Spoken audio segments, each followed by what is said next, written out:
Well, good morning, ladies and gentlemen.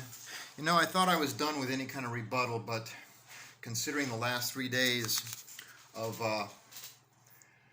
illegal slander, I figure it's about time I say something instead of constantly being publicly accused of being scammers and con artists now because of a recent incident that happened to my partner and I. Uh, I thought the little guy was going to be kind of quiet. He was actually, because he knows that there is a case against him when he comes back to the Philippines. Actually, two claims: one of accusing me of abuse, and accusing my partner of the neglect of a 2.5-year-old child. So I thought he was going to be a good boy and behave himself, but apparently he's not because of the situation that just happened to us. For the last 3 days, he's wanted to accuse us of we're just scamming, con artists. We're doing this if it happened at all. If there actually was an accident, maybe we just want a lot of extra money for Christmas spending. And he's wrong. He's wrong on that account. He's wrong when he says that we went from 1,000 to 2,000 to 4,000. Yeah, we went from 2.5 to 4,000 on a GoFundMe, a platform to ask for funds, ask for any kind of help, and that's what we're doing. But for some reason, it's a crime that we're doing it. But the reason for that is before he went to the hospital and set it up, we were told that the operation itself is $30,000. I mean, 30,000 pesos. When we got to the hospital, we found out no, the operation is actually 50,000, and in addition to that, 66,000 pesos in supplies and materials. So we felt the need to try to raise it a little more, just so that there's a little higher ceiling. The reality of it is, it's already over 200,000 pesos. It's already over $4,000, and he's still in the hospital. It's a bad accident in the sense that he has to have a surgery, and in reality, the scheme of the overall reality, it's not life-threatening, or it could have been a hell of a lot worse. I've always accepted full responsibility for it. The thought that there's head injuries and he's going to come back and I'm going to spend a lifetime of suffering for this, that's not going to happen. One, because there were no head injuries. He didn't hit his head on anything. And if he had, he was wearing a full face helmet. So that's kind of a little mute point there, little fellow.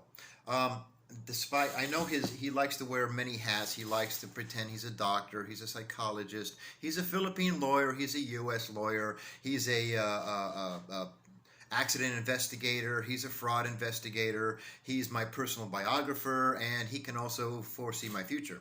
But all of those hats really don't fit him very good. I'm going to go on something so some of you people might learn a little bit about the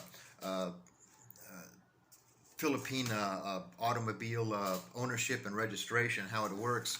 And it's not quite the same as U.S. or other countries with their vehicle, Department of Vehicles. It's totally different here. I've had this car approximately 6 years, had it registered up until 2-3 years ago, and it started becoming a big problem when the ORCR, or the first time it expired, and I registered it, and then a year later registered it again, and insurance, and then it became a problem when I moved to Mindanao. The car was purchased in Manila. It went to Cebu, where I bought it from Bohol, where I bought it from the second owner. I took it to Cebu, then I brought it here to Mindanao.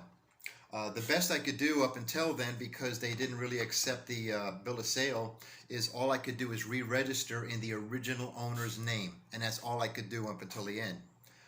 Because I couldn't contact the second owner, the one I bought it from, because he was back in Sweden. I had to do that, which is not a real problem. It's very common here in the Philippines. The life of the vehicle stays with the original owner. But it's when I got to Mindanao and went to re-register, and they decided that, well, sir, because it was purchased in Manila, and it's now in Mindanao, that you need to have a notarized letter from the original owner stating that she sold the car and it was not stolen. And that is where things got bad, because we could not contact the original owner. Her phone number has been changed or does not live at the same address. And even on Messenger, she refused to reply to any correspondence we made. So yeah, I had to make a decision: park the car, use it for a planter, or use it sparingly, which is what I chose to do. I'd say in the last 2 years, I've put about 400 to 500 miles in that car. Quit driving at night years ago, and I would drive it roughly 1 to 2 times a month. Once to go down and get 30 gallons of water, and then payday, I would ride my bicycle to the bank and get my money, and then go back with my bike, and then get in the car and go to the grocery store. So yeah, and that's what we were doing a week ago, Saturday, as we were going down with 4 or 5 jugs of water to go fill them up. My choice to drive when I shouldn't have, I guess, but sometimes you got to do what you got to do. Was that to get again 30 gallons of water and or 100 pounds of rice. So anyway, the past is past. I can't change it. I never denied responsibility, never said the driver had anything to do with it, when in fact he didn't. He was just going down the road, and it was bad timing on my part. So that's where we are there. I've been accused for a long time of, or not accused, but let's just say stories about my income. I started out being a rich simp that built a house, got scammed out of it, and then came back over here and built another house for another girl I'm going to get scammed from. Then I quickly became somebody who only gets $800 a month. So the accusations of my $800 a month, my past history with an ex-wife of 20 years, even my sexual abilities, my partner even suggested that I might even be hitting my partner, along with the neglect and abuse cases, or forcing her to go on TikTok just so I can sit in a corner and rub one out. Everything basically comes out of his ass. I've been accused of lying and telling stories, making up stories about him, yet he's had more than one opportunity to come and defend these supposedly lies and stories we made up about him, when in fact I haven't made up any stories about him. I've never talked about him, I've never talked about his income, I've never talked about his house, never talked about his girlfriend, never talked about a relationship. So anyway, as I said, little fella, now I got to go down to freaking cybercrimes again and file another case for slander. Again, you've gone for the last 3 days claiming that we're scamming, that there might not even have been any fund at all. So just want to let you know that that's where we stand. And I want you to, I'm glad that there's 2 truths you finally came out with. One is, it's not against the law to mention somebody's name. You claim that we've mentioned your name, therefore we're in all kinds of legal problems, and I might go to get deported, my partner might go to prison, because we mentioned your name. Now you're saying there's no problem, because if you can mention a name, it's okay.